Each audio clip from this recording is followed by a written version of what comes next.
नमस्कार साथियों, तो आज नरवाना के अंदर हम मौजूद हैं और आप हमारे साथ देख सकते हो बहुजन समाज पार्टी और इनेलो के कार्यकर्ता और पदाधिकारियों का एक सम्मेलन हुआ है इनेलो ऑफिस के अंदर। और हमारे साथ मुख्य मेहमान के तौर पर सुनैना चौटाला जी जुड़ी हुई है।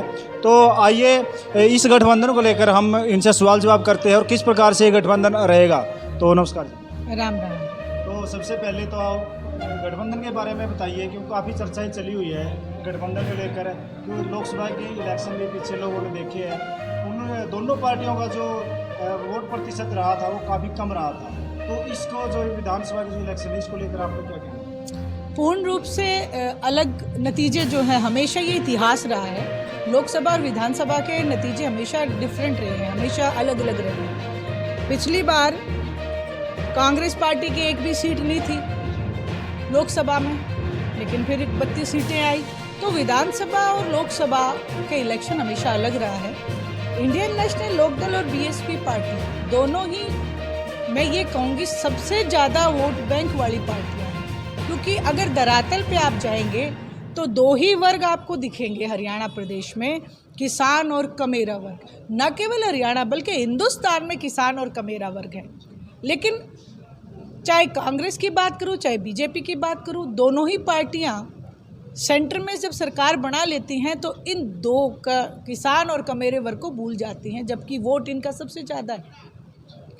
यहाँ ये गठबंधन इसी को लेके हुआ है ताकि हम इन दोनों पार्टियों को चेता सकें कि ताकतवर वोटर है, ना कि आपकी कुर्सी के चक्कर में आज नेता कोई कांग्रेस छोड़ के बीजेपी में जा रहा है, कोई बीजेपी छोड़ के कांग्रेस में जा रहा है। जनता की लड़ाई लड़ने नहीं जा रहे, ये अपनी कुर्सी की लड़ाई लड़ रहे हैं। जनता की लड़ाई अगर आज धरातल पे कोई लड़ रही हैं तो दो ही पार्टियां हैं, इंडियन नेशनल लोकदल और बीएसपी। दोनों ही पार्टियों ने निर्णय लिया है कि हम अपने वोट की ताकत हमारे बीच, हमारी विचारधारा के जो नेता है उनके लिए यूज़ करेंगे। जी मैम, एक सवाल है कि जो इंडियन नेशनल और बसपा गठबंधन हुआ है उसको लेकर जो भाजपा सरकार है और जो कांग्रेस पार्टी है, विपक्ष की जो पार्टी है, उनके द्वारा एक बात फैलाई जाती है कि जो ये गठबंधन है ये सिर्फ ढकोसला है, ये सिर्फ जीरो है, इससे ज़्यादा कुछ भी नहीं। तो क्या कहना चाहिए? मैं दोनों ही पार्टियों को बड़े खुले शब्दों में कहना चाहती हूँ कि जीरो का आविष्कार कुछ सोच के हुआ है, और जीरो का जब किसी के पीछे जीरो लगता है तो उसकी ताकत बढ़ती है, ना कि घटती है। जो ये कह रहे हैं जीरो है, मैं उनसे ये कहना चाहती हूँ कि एक अभय सिंह चौटाला एक अकेले विधानसभा में एक अकेले शेर हैं। उस एक के पीछे जब हम ये दो ताकतें, जिनको ये जीरो कहते हैं, बीएसपी और आईएनएलडी दोनों लगती है तो 100 की संख्या होती है। 90 विधानसभा है, 90 तो हम किसी भी कीमत पे कभी भी जीत लेंगे।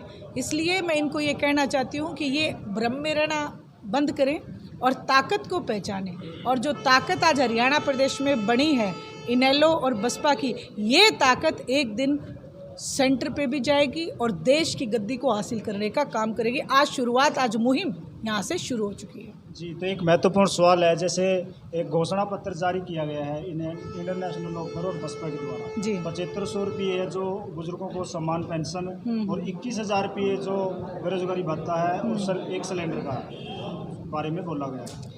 तो पहले से देश बहुत कर्जे में डूबा हुआ है, तो कैसी रणनीति है को किस प्रकार इन वादों को पूरा किया जाएगा इस गठबंधन के द्वारा? मैं आपको याद कराना चाहूँगी, जिस समय आदरणीय ओम प्रकाश जी चौटाला हरियाणा प्रदेश के मुख्यमंत्री थे, हर गांव में जाया करते थे और सरपंचों को गांव में कहा करते थे कि खजाना लबालब भरा है। आप गांव में जो सरपंच है उससे कहते थे गांव के विकास के लिए कितनी ग्रांट चाहिए, और वो उतनी ग्रांट सैंक्शन करके आते थे। उस समय 11,000 रुपये बेरोजगारी भत्ता भी दिया जाता था। बुजुर्गों की पेंशन भी तब बढ़ी थी।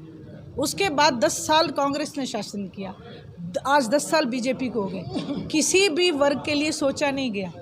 आज उस समय हरियाणा प्रदेश का बजट 21,000 करोड़ था जब ओम प्रकाश जी चौटाला मुख्यमंत्री थे। आज हरियाणा प्रदेश का बजट 1,85,000 करोड़ है। ये जनता का पैसा है। अगर किसी भी पार्टी के पास नीयत और नीति, दो चीज़ें हों, तो बड़े आराम से ये जितनी भी मैंने घोषणाएं बताई हैं ये लागू की जा सकती हैं। लेकिन जब नीयत ना हो और नीति ना हो तब इसमें गड़बड़ होती है। तब देश को कर्ज है, देश के ऊपर कर्ज है। आज पैदा होते ही एक हमारे बच्चे के ऊपर 7 लाख का कर्ज है, ये कर्जा है किस काम का, किस बात का? क्या आपने कोई जन कल्याण की नीति शुरू की है, या आपने किसी जन कल्याण की नीति में बढ़ोतरी करी हो, या आपने कोई स्कूल या कॉलेज बनवाए हो? ऐसा कोई काम हरियाणा प्रदेश में किया नहीं, और फिर भी हरियाणा प्रदेश का जो बच्चा है वो कर्जवान है।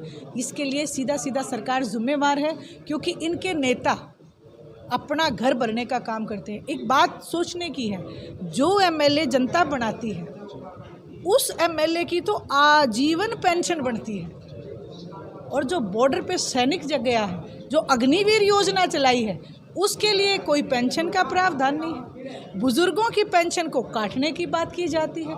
गरीब आदमी को अगर नौकरी नहीं दे रहे, अगर 21,000 रुपये उस बच्चे को बेरोजगारी भत्ता दे देंगे तो क्या आपके ऊपर कर्जा बढ़ेगा? आप अपने नेताओं की पेंशन की बढ़ोतरी की जगह इनकी पेंशन बंद करें और ये पैसा जनता के लिए इस्तेमाल करें, क्योंकि ये जनता पे करती है, कोई घर से राजनीति नहीं करता। मैं ये कहती हूँ, चौधरी देवीलाल जी कहते थे, जनता का पैसा जनता के लिए इस्तेमाल होना चाहिए। हम आज इतनी जीएसटी भरते हैं, उस जीएसटी का बदले में हमें क्या मिल रहा है? कर्जा। आपका कहना है कि पैसे की कोई कमी नहीं? पैसे की कोई कमी नहीं होती, नीयत की कमी है। 1,85,000 करोड़ कम नहीं होता। हरियाणा प्रदेश का बजट है। आज नेताओं को आप देखिए, हमारे रामफल कुंडू जी खड़े, 2 बार एमएलए रहे हैं, ये तो कोई मर्सिडीज नहीं है, कुछ नहीं है, हैं? आज जो कल कहते थे कि हम चाय बेचते थे, कल कहते थे कि हम स्कूटर पे जोड़ा लेके घूमते थे, आज आप उनके देखो श्रृंगार देखो। तो ये जो धर्म के नाम पे जो राजनीति चला रखी है, इसको हम पूर्ण रूप से, मैं इसके खिलाफ हूँ। अभी जैसे अभी हमारी मीटिंग थी, उसमें भी एक मुद्दा हो जाता है, जैसे एससी हैं हमारे, क्यों? इंसान का धर्म इंसानियत होता है, काबिलियत होता है, सिर्फ काबिलियत और इंसानियत देखी जानी चाहिए, बाकी सारी चीज़ें निराधार हैं। अगर हम काटेंगे तो हमारा सबका खून लाल है। इसलिए हम एक ही पिता की संतान हैं, और इसमें हमें वर्गों में ना बांटा जाए। मैं देश के प्रधानमंत्री से प्रार्थना करना चाहती हूँ कि हमारे इस देश को, प्रदेश को जलाना बंद करें। तो कितनी उम्मीदें हैं इस बार गठबंधन की, कितनी सीटें जीतनी? मैंने आपसे कहा कि अगर 100 होती तो हम 100 भी जीतते, तो 90 तो हम जीत ही रहे हैं। सारी की सारी सीटें जीतने का दावा सुनैना चौटाला जी ने किया, तो बहुत बहुत धन्यवाद आपका।